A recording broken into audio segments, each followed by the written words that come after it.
আমি আমার ছেলেও যদি মরতো আমি এতটা কষ্ট পাইতাম না।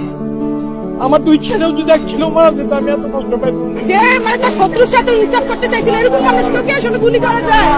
আমার নিয়ে যেতেন আল্লাহ, আমি অপদার্থ চলে যেতাম। আরে ভাই রে ভাই, মাথায় রাখছেন আল্লাহ, আপনি মাথায় রাখতেন আরে ভাইকে।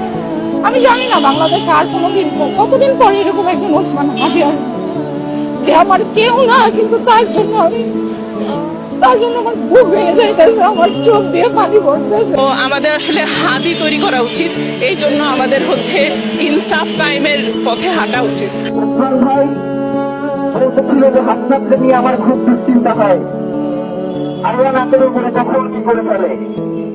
এইসব ছেলে পেলে বাংলাদেশের জন্য দরকার। হাদি সাহেবকে পছন্দ করতাম, প্রচন্ড ভালোবাসতাম।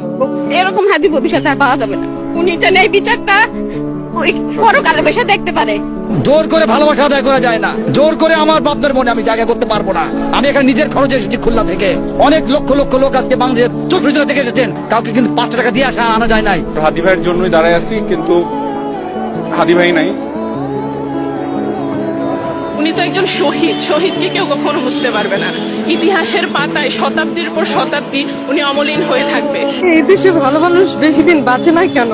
এই নোংরা রাজনীতি বন্ধ হবে কবে?